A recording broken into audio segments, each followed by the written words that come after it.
Welcome to English Baba channel. Class 8 English Poorvi book से chapter number 5 है somebody's mother. आज हम करेंगे इसके एनसीईआरटी सॉल्यूशन और क्वेश्चन आंसर। तो जल्दी से वीडियो को लाइक कर दो। आई होप चिल्ड्रन आपने वीडियो को लाइक कर दिया है और अभी तक चैनल को सब्सक्राइब नहीं किया तो सब्सक्राइब कर दो सो दैट आपको हमारे सारे अपडेट्स मिलते रहे। क्वेश्चन नंबर 1 देखिए।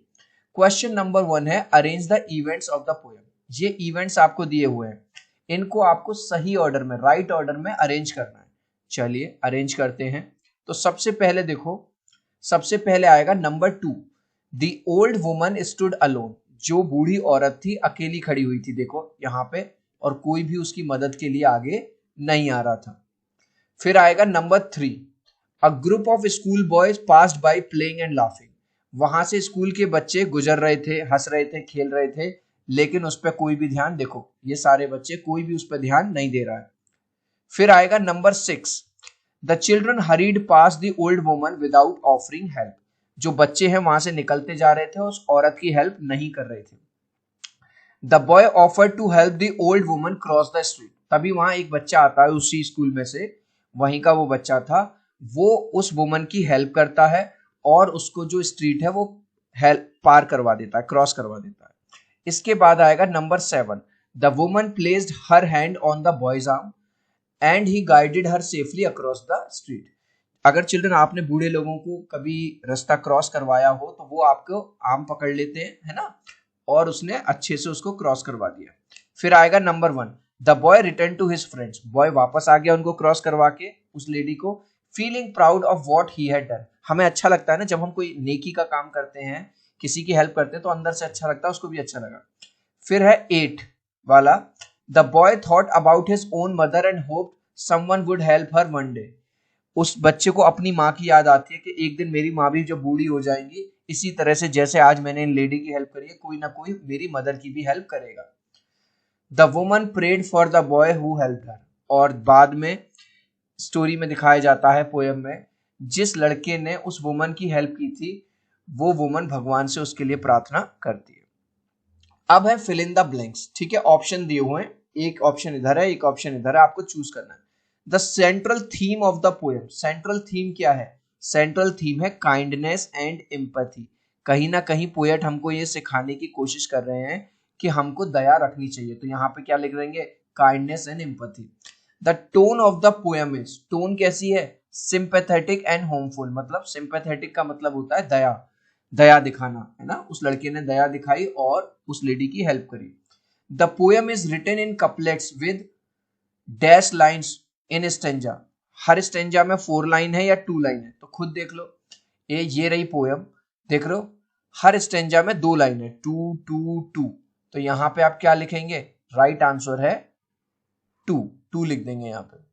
The structure of the poems gives a rhythmic flow that reflects both the narrative and emotions या story space। Yes, narrative है, एक तरह से हमें स्टोरी भी पता चलती रहती है और इमोशनली हम कनेक्ट करते हैं, इमोशन। ठीक है, इमोशन किसका? सिंपैथी का। सो राइट आंसर ये है। The poem follows a rhyme scheme. अब राइम स्कीम क्या होती है ये पूछ रहा है, ए बी ई या ए बी। तो फिर से देखो, राइम स्कीम निकालने का तरीका है, लास्ट वर्ड को देखो, ग्रे और डे दोनों राइम कर रहे हैं, ग्रे और डे, यानी कि दोनों को हमने ए मान लिया, इसको भी ए और इसको भी ए। अब देखो, स्नो, स्नो ग्रे से मैच हो रहा है, राइम कर रहा, नहीं कर रहा ना, तो इसको मान लिया हमने बी। स्लो और स्नो दोनों राइम कर रहे हैं, तो राइम स्कीम क्या आ गई? A B B. मजा आ गया। तो अब हम यहाँ पे जो हमारा राइट आंसर होगा वो होगा ए बी बी, ये वाला है right answer. Next question, pick examples from the poem of the following poetic device. Question पूछ रहा है सिमिली, एलिट्रेशन और रिपीटेशन का एग्जाम्पल मांग रहा है आपसे पोएम में से। तो सिमिली का एग्जाम्पल है, came the boys like a flock of sheep. Simile में क्या होता है? एक चीज को कंपेयर किया जाता है दूसरी चीज से, और इसमें वर्ड आते हैं एज या लाइक। ठीक है, तो इसमें आ गया। एलिट्रेशन में क्या होता है? एक ही लेटर, कॉन्सोनेंट, वो बार बार रिपीट होता है। जैसे इसमें the woman was old and red, तो इसमें डब्लू और डब्लू बार बार आया, 2 बार। रिपीटेशन का मतलब है एक ही वर्ड बार बार रिपीट होगा, सो मीक, सो टिमिड, सो। ठीक है, तो ये है इसका आंसर। The poem uses imagery to describe the scene of bustling street. Poem में बसलिंग स्ट्रीट का मतलब बिजी स्ट्रीट दिखाई गई है जिसमें बच्चे इधर से उधर जा रहे हैं। We know this by the phrase, हमें कैसे पता चलता है कि वहां पे भीड़ भाड़ वाला इलाका है, वहां पे कोई सुनसान एरिया नहीं है। अब यहां देखो पोएम में एक लाइन आई है, amid the throng of human beings who passed her bye. Amid the throng का मतलब है वहां से भीड़ बार बार निकल रही थी लेकिन कोई भी लेडी पे ध्यान नहीं दे रहा था। तो इसके आंसर में बस ये वाला फ्रेज लिख देंगे, amid the throng of human beings who passed her by. The line the street was wet with a recent snow. Chapter में यह बताया गया है कि बर्फ पड़ रही थी जिसकी वजह से जो गलियां हैं वो भीगी हुई थी, गीली थी। Suggest a cold and dash weather, इसका मतलब वेदर कैसा था, बहुत ज्यादा कोल्ड, एंड डैश यहां पे लिख देंगे आप हार्श, HARS, बहुत ज्यादा खराब हो गया था मौसम। Next, complete the following sentence with suitable reason, आपको रीजन लिखना है। The poet repeats the phrase somebody's mother because it. बार बार जो पोएट है एक फ्रेज यूज करता है समबडीज मदर, क्यों? Because it reminds us that every elderly person deserve kindness and respect. कहीं ना कहीं ये हमको ये याद दिलाता है कि हर इंसान जो बूढ़ा हो गया है उसको हमको मदद करनी चाहिए, वो रेस्पेक्ट डिजर्व करता है। Complete the analogy, old woman को दिखाया गया है वल्नरेबल एंड नेग्लेक्टेड, मतलब वो उस पर कोई ध्यान नहीं है। यंग बॉय को कैसा दिखाओगे आप? यंग बॉय को दिखाओगे एनर्जेटिक एंड काइंड, या काइंड एंड एनर्जेटिक, ठीक है, लिख देंगे यहाँ पे kind and energetic. Let us think and reflect. अब यहां देखो, read the given extract and answer. पहले एक्सट्रैक्ट पढ़ो, अगर आपने पोएम पढ़ा है। The woman was old and ragged and grey, औरत बहुत बूढ़ी सी थी, फटे पुराने कपड़े पहन रखे थे। And bent with the chill of the winters day, झुक के वो चल रही थी और मौसम बहुत ज्यादा ठंडा था। The street was wet with the recent snow, गलियां जो थी वो गीली हो रही थी पूरी स्नो की वजह से। And women's feet were aged and slow, और विमेन जो है बहुत ज्यादा बूढ़ी थी, उसके पैर ठीक से मतलब फर्मली नहीं चल पा रही थी। अब क्वेश्चन है, what does the phrase ragged and grey मतलब? रेग्ड का मतलब है B, the woman's old and worn out appearance, उसके कपड़े फटे पुराने से थे, ठीक है, उसकी अपीयरेंस को बात कर रही जा रही है। Complete the following sentence, the woman was bent with the chill of winters day because she was, वो लेडी जो है बड़ी झुकी हुई सी थी, चल रही थी, क्यों? Because she was very old and weak. यहां पे क्या लिखेंगे? Because she was very old and weak. अब है आइडेंटिफाई द फैक्ट और opinion. The street was wet with recent snow, सचमुच में वो कह रहा है कि जो गली थी वो इसलिए भीगी हुई थी क्योंकि वहां स्नो पड़ी थी, बर्फ। तो ये तो फैक्ट है, तो यहां पे आप लिख देंगे फैक्ट, ठीक है। The woman was too weak to cross the street on her own, woman जो है इतनी ज्यादा कमजोर थी कि वो अपने आप से गली पार नहीं कर पा रही थी स्ट्रीट। तो ये ओपिनियन है, मतलब है ना, किसी को उसको देख के OPINION, ठीक है, ये तो बिल्कुल फैक्ट बात है और ये किसी का ओपिनियन है। Why do you think women's feet were described as aged and slow? उसके फीट को, उसके पैरों को एजेड और स्लो क्यों बोला गया? क्योंकि वो बहुत ज्यादा बूढ़ी हो गई थी और बहुत ज्यादा कमजोर थी। तो आंसर लिखेंगे पूरा क्वेश्चन में से, the women's feet were described as aged and slow because she was so old and weak, क्योंकि वो इतनी ज्यादा बूढ़ी थी, इतनी ज्यादा कमजोर थी, that she wasn't able to walk formally, कि वो ठीक से चल भी नहीं पा रही थी। चिल्ड्रन, अगर वीडियो अच्छा लग रहा है, वीडियो से वैल्यू मिल रही है, तो आपसे रिक्वेस्ट करूंगा प्लीज एक लाइक कर देना। आपके एक लाइक और सब्सक्राइब से बहुत मोटिवेशन मिलता है। मैं 3 तक काउंट करूंगा चिल्ड्रन, प्लीज वीडियो को लाइक कर दो, 1 2 3। आई होप चिल्ड्रन आपने वीडियो को लाइक कर दिया है, चैनल को सब्सक्राइब कर दिया है। Thank you guys. Next question, अब यहां पे देखो, he guided the trembling feet along proud that his own were firm and strong, then back again to his friends he went his young heart. यहाँ पे उस बच्चे की बात की जा रही है जो इनमें से निकल के आया और इस लेडी की हेल्प करी स्ट्रीट को क्रॉस करवाने में। अब क्वेश्चन ये पूछ रहा है, what does the contrast between the trembling feet and the old woman of the old woman and the firm and strong feet of the boy emphasise.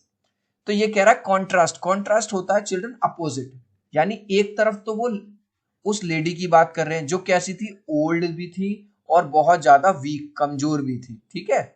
लेकिन दूसरी तरफ वो किसकी बात कर रहे हैं, बॉय की, जो बिल्कुल यंग है, ठीक है, और स्ट्रॉन्ग है। तो दोनों कॉन्ट्रास्ट हो गए। तो आंसर कैसे लिखेंगे, it emphasises the difference between the weakness of old age. तो पोएट ने एक तरफ तो वीकनेस दिखाई है ओल्ड एज की, उस लेडी की, and the strength of the youth. Youth का मतलब है वो जो लड़का है बिल्कुल जवान था, स्कूल गोइंग, तो वो पूरी तरह से एनर्जी से भरा हुआ था। फिल इन द ब्लैंक, ठीक है, अब आपको फिल करना है। This tells us that the boy was, the poem tells that the boy was proud. Boy को, जब आप अच्छा काम करते हो तो आपको गर्व महसूस होता है ना, तो बच्चे को गर्व था। क्या वो एरोगेंट था, घमंडी था वो बच्चा, नहीं। He was grateful for his ability to help. तो यहाँ पे लिख देंगे ग्रेटफुल फॉर हिज एबिलिटी, उसको बड़ा अच्छा लग रहा था और वो अच्छा काम कर पाया, इसके लिए वो बड़ा ग्रेटफुल था। What is the boy most likely to tell his friends, उसने अपने दोस्तों को क्या कहा होगा, उसने कहा होगा I am so glad I could help her, कि मैं बहुत खुश हूं कि मैं आज उस ओल्ड लेडी की हेल्प कर पाया। रेक्टिफाई द फॉल्स स्टेटमेंट, अब यहाँ पे स्टेटमेंट दिया गया है, इसको रेक्टिफाई यानी सही करना है। The young boys actions were driven bye logical decision.